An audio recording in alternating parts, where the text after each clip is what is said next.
ડભોઈ નગરમાં છેલ્લા 27 વર્ષથી પરમ પૂજ્ય પ્રમુખ સ્વામી મહારાજના આશીર્વાદ અને દિવ્ય પ્રેરણાથી કાર્યરત બીએપીએસ પ્રમુખ સ્વામી હોસ્પિટલ દ્વારા આસપાસના ગ્રામ્ય વિસ્તારો અને સ્થાનિક નગરજનોને સતત શ્રેષ્ઠ અને આરોગ્ય તબીબી સેવાઓ પૂરી પાડવામાં આવી રહી છે, જેમાં વધુ એક કડીરૂપ આધુનિક સુવિધાનો ઉમેરો થયો છે.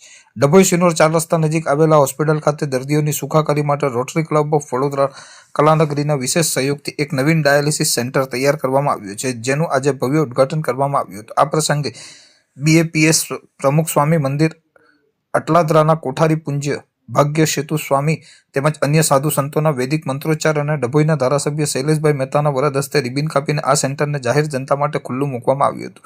કાર્યક્રમ દરમિયાન ઉપસ્થિત અટલાદરા મંદિરના કોઠારી સ્વામીશ્રીએ આરસી વચન પાઠવી સંસ્થાની સેવાકીય પ્રવૃત્તિઓને બિરદાવી હતી. આ લોકાર્પણ પ્રસંગે હોસ્પિટલના કોઓર્ડિનેટર અશેષભાઈ પટેલ, ડભોઈ હોસ્પિટલ કમિટીના સભ્ય ડોક્ટર સ્નેહલ રાઠવા, ડોક્ટર બંકિમભાઈ પટેલ, હર્ષદભાઈ પરીખ અને હિંમતભાઈ બુવા સહિત રોટરી ક્લબના અગ્રણી સભ્યો વિશેષ ઉપસ્થિત રહ્યા હતા. આ ઉપરાંત જિલ્લા પંચાયતના પૂર્વ ઉપપ્રમુખ વકીલ અશ્વિનભાઈ પટેલ, પૂર્વ ધારાસભ્ય બાલકૃષ્ણ પટેલ તેમજ સ્થાનિક સામાજિક આગેવાનોએ પણ હાજરી આપી નૂતન કેન્દ્રની સેવાઓને બિરદાવી હતી. આ સુવિધા શરૂ થવાથી હવે ડભોઈ અને આસપાસના કિડનીના દર્દીઓને ડાયાલિસિસની સારવાર માટે છેક વડોદરા સુધી લાંબા થવું નહીં પડે અને સ્થાનિક સ્તરે જ રાહત દરે ઉત્તમ સારવાર મળી રહેશે.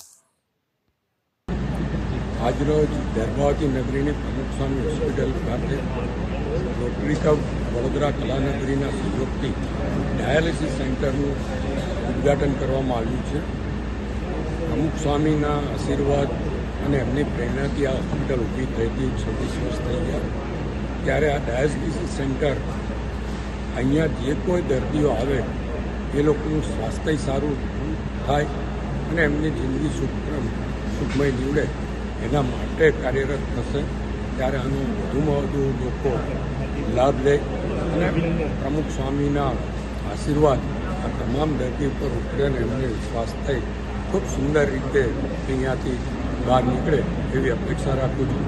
અને રોટરી ક્લબ કલાનગરીના તમામ હોદ્દેદારોને કે અભિનંદન. તેમણે દર્ભાવતી નગરીમાં ડાયાલિસિસ સેન્ટરનું લોકાર્પણ કરાવ્યું છે અને ખાસ કરીને ભાગ્ય સેતુ સ્વામી, કોઠારી સ્વામી, અટલાદરા અને તમામ સંતો અહીંયા પધારીને જે આશીર્વાદ આપે તમામના તમામ અભિનંદન અને તમામ પર ખાસ કરીને ડભોઈના અને ડભોઈ તાલુકાના નાગરિકો પર સ્વામિનારાયણ ભગવાનના સ્વામીના આશીર્વાદ હશે એવી પ્રાર્થના સાથે જઈશું.